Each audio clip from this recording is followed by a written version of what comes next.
საქართველოს მთავრობის 2014 წლის 15 ივლისის დადგენილების მიხედვით საჯარო მოხელეები წამახალისებელ ჯილდოს კვარტალში ერთხელ წელიწადში 4-ჯერ მიიღებენ. თუკი ბათუმის საკრებულოს დეპუტატები ინიციატივას მხარს დაუჭერენ, პრემიას წელიწადში 7-ჯერ ახალ წელს შობას და მარიამობის დღესასწაულზე აიღებენ. ბათუმის საკრებულოს თავმჯდომარე ირაკლი ჭეიშვილი პრემიების აღებაზე უარს აცხადებს.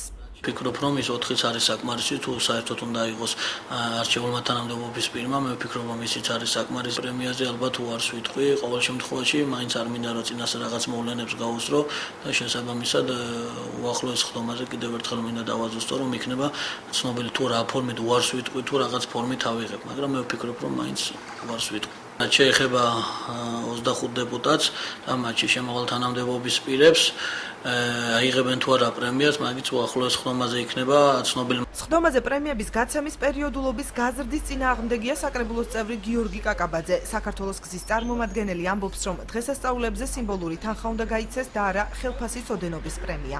არ მოვსულარ მაგისთვის რომ პრემიები ამეღო და მე მირჩევნია რომ ჩვენი ეს პრემიები ვინც ჩვენზე არის გათვალისწინებული მოახმაროთ სასაკითხებს. ალბათ მხარს არ დაუჭერთ, თუ დაუჭერთ ალბათ ძალიან მცირე დოზით, ანუ სიმბოლური თანხით თუ იქნება ეს დამატებული სამ პრემიაზე რომელიც ლაპარაკი არის. ბათუმის საკრებულოში პრემიების გაცემის წინააღმდეგია კიდევ ერთი დეპუტატი რამა სურმანიძე.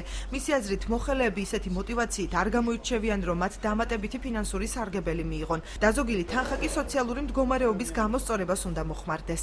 იმაჩნია, რომ ასეთი ფორმით, რომელსაც ქვია სახელად პრემია, არამს და არამს საჯარო მოხელეებზე არაფერი არ უნდა გაიცეს. ჩემი აზრით, სრულიად საკმარისია, თუ სადღესასწაულო დღეებში წაახალისებენ ადამიანებს და ხელფასზე რაღაც დანამატს გასცემენ. ეს თანხები უნდა წავიდეს ყველაზე უფრო უპოვარი ადამიანების, ღარიბების, მრავალშვილიანი დედების და იმ ადამიანებისათვის, ვისაც მხოლოდ ერთადერთი შემოსავალი პენსია გააჩნია. მძიმე სოციალური ფონის გამო პრემიების პერიოდულობის გაზრდის საკითხს გაუმართლებლად მიიჩნევს საკრებულოს წევრი ნატალია ზოიძე. აქ საერთო ინტერესებია. შესაბამისად გაწერილი იქნება ეს წესი და არგუმენტირებული იქნება და გავეცნობი და ზუსტი პასუხი ალბათ საკრებულოს ხდომაზე. თუ ამ საკითხს დასვამენ, უკვე მექნება და ბუნებრივი ან დავუჭერ მხარს, ან არა. პირადად ნატო ზოიძე ფიქრობს, რომ ფუფუნების დრო არ გვაქვს, იმიტომ რომ სოციალური ფონი ჯერ ძალიან მძიმეა.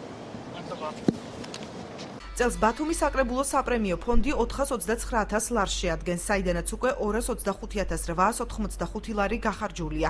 მთავრობის ახალი დადგენილების მხარდაჭერის შემთხვევაში ჯილდოები უწყების 42 თანამდებობის პირზე და აპარატის თანამშრომლებზე გაიცემა. საკითხზე საუბარი დღეს საკრებულოს ნაციონალმა დეპუტატებმა მოუცლელობის გამო ვერ შეძლეს. ჯუმბერ კახიძემ პირად საუბარში გვითხრა, რომ ინიციატივას მხარს აუცილებლად დაუჭერს.